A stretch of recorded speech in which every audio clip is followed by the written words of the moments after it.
Hello friend, welcome back to my channel. তোমাদের সাথে আমি রিয়া। আজকে আমি চলে এসেছি আর একটা নতুন ভিডিও নিয়ে, শুধুমাত্র তোমাদের জন্য।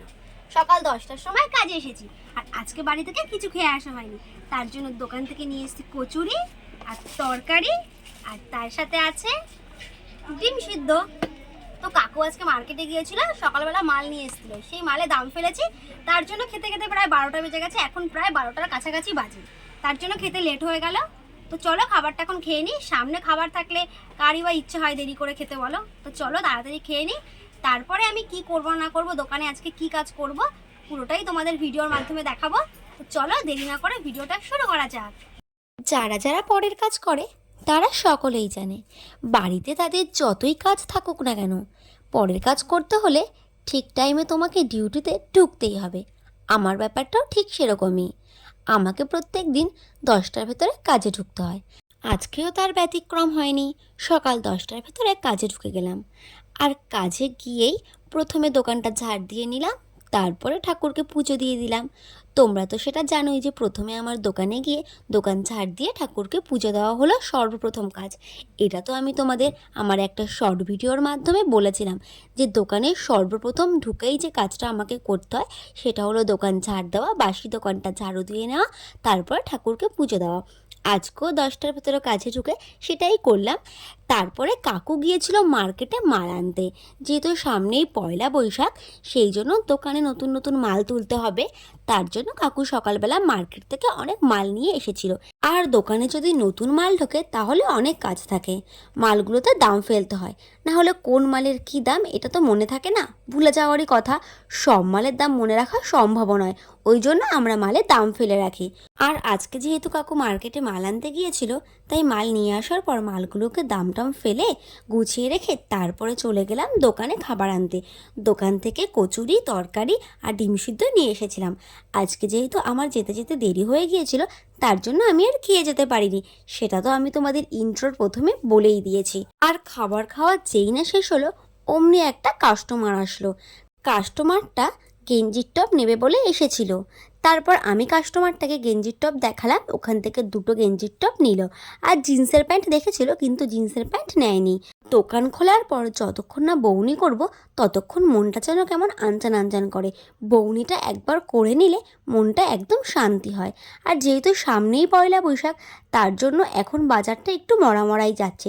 সেইভাবে দোকানে কাস্টমার নেই বললেই চলে। আমাদের পয়লা বৈশাখের বেচাকেনা বলতে ওই 7 দিন, 7 দিন খুব ভিড় হয়, তখনই আমাদের একটু বেচাকেনা হয়। আর তার আগে পর্যন্ত টুকটাক বেচাকেনা হয়। সেই রকম যে খুব ভিড় পড়ে সেটা 7 দিনই পড়ে, তার আগে সেই রকমভাবে ভিড় পড়ে না।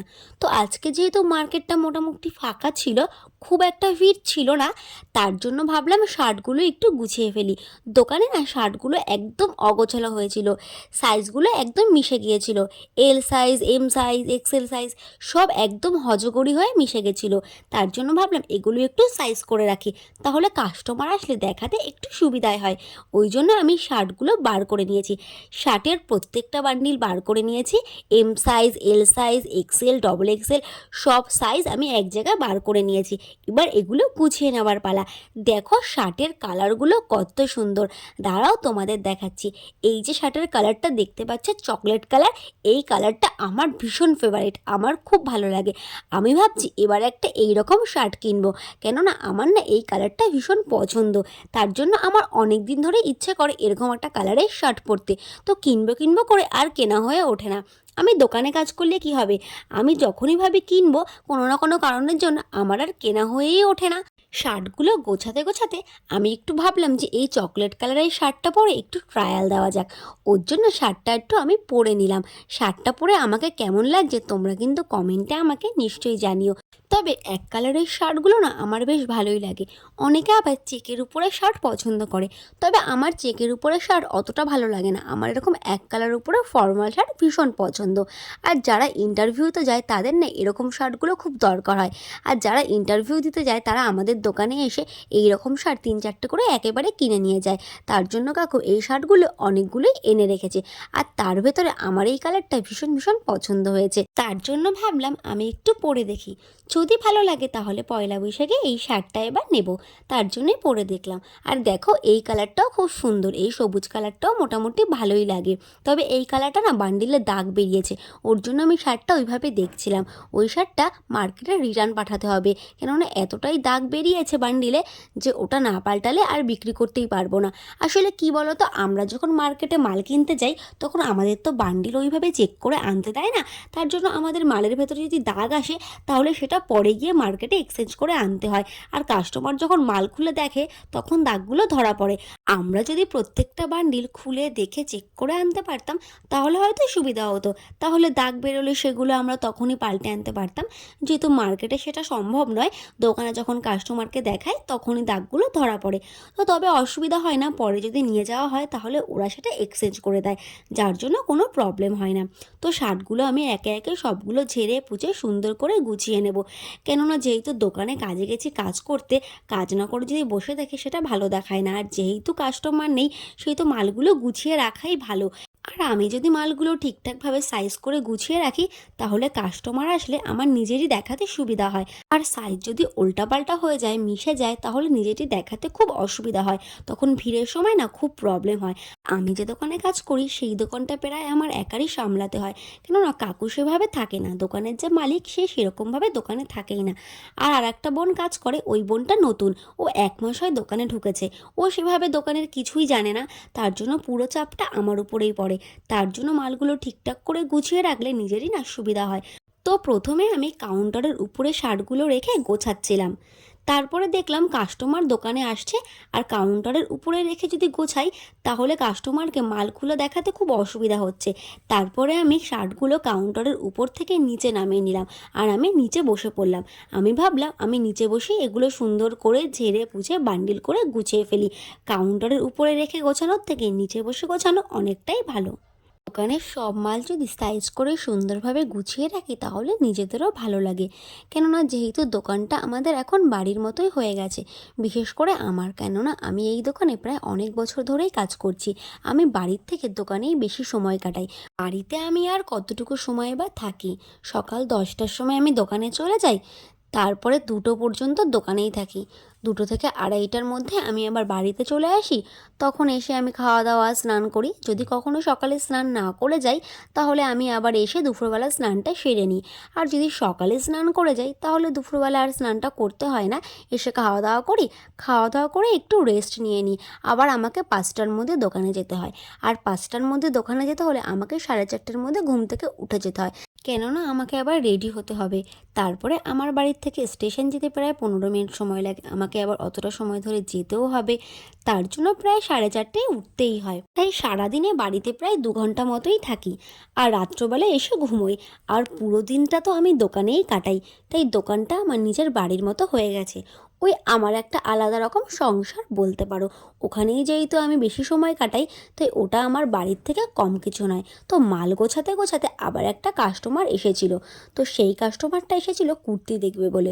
তো আমি কাস্টমারটাকে কুর্তি দেখালাম, কিন্তু কাস্টমারটার চাহিদা এমন ছিল যে ওকে আমি কুর্তি দিতে পারিনি। ওকে আমার ঘরের সব রকম কুর্তি দেখালাম, কিন্তু ওর পছন্দই হলো না, ওর চাহিদাটা ছিল একটু অন্যরকম, তার জন্য ওর পছন্দ হয়নি। তো সবার যে পছন্দ হবে এমনটাও নয়, কেননা এরকম আমাদের সঙ্গে হয়েই থাকে, হয়তো ঘরের সব কুর্তি খুলে দেখালাম তাও পছন্দ হয় না। তবে যারা দোকানে কাজ করে এটা তাদের কাছে কমন ব্যাপার বলতে পারো, হয়তো দোকানের যত মাল আছে তত মালও যদি খুলে দেখাও তাও তাদের পছন্দ হবে না। এরপর মাল ঢাল গোছাতে গোছাতে 2টো বেজে গেল, আর আমার দোকান ছুটিও হয়ে গেল। আমি দোকান থেকে বেরিয়ে পড়লাম, এবার সাইকেলটা খুলে নিয়ে বাড়ির দিকে যাবার পালা। আজকে না মোটামুটি ভালোই গরম পড়েছিল, আর রোদের তাপটাও প্রখর ছিল। তো আমি আজকে ছাতা নিয়ে যাইনি, আমি প্রত্যেক দিনে ছাতা নিয়ে যাই, কিন্তু ছাতা নিয়ে আমি চালাতে পারি না সাইকেল, তার জন্য আমি ওড়না দিয়ে মুখটা ভালো করে বেঁধে নিয়েছিলাম যাতে রোদটা না লাগে। নাহলে না আমাদের এই রাস্তাটায় ভীষণ রোদ, পুরো ফাঁকা জায়গা, আর দুপাশে দেখো নদী, এখানে এতটা রোদ তোমাদের কি বলবো। এরপর তো বাড়ি এসে হাজির, আর বাড়ি এসেই তাড়াতাড়ি করে মাথা থেকে ওড়নাটা খুলে ফেললাম, কেননা আমার তো ভীষণ গরম লাগছিল। তারপর ঘরে ঢুকলাম, ভাবলাম ঘরে ঢুকে একটু হাওয়া খাবো, ঘরে ঢুকে দেখি কারেন্ট নেই। এরপর ভাবলাম বাড়ির পাশেই তো শ্রীগুরুর অনুষ্ঠান হচ্ছে, ওখান থেকে তাহলে প্রসাদ খেয়ে আসি, আজকে দুপুরে তো ওখানের প্রসাদ খাওয়াবে, তাহলে ওখানে যাওয়া যাক।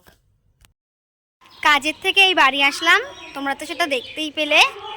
এবার যাব শ্রীগুরুর অনুষ্ঠানে। আমাদের বাড়ির পাশেই শ্রীগুরু ঠাকুরের অনুষ্ঠান হচ্ছে। আমি আর আমার বোন সেখানে এখন যাব খেতে। ওখানে দুপুরে প্রসাদ দেয়, তো ভাবছি ওখানেই আজকে দুপুরে খাবো। তো চলো দেরি না করে আর যাওয়া যাক। তোমরা আমার সঙ্গে থাকো আর ভিডিওটা দেখতে থাকো। তো চলো যাওয়া যাক।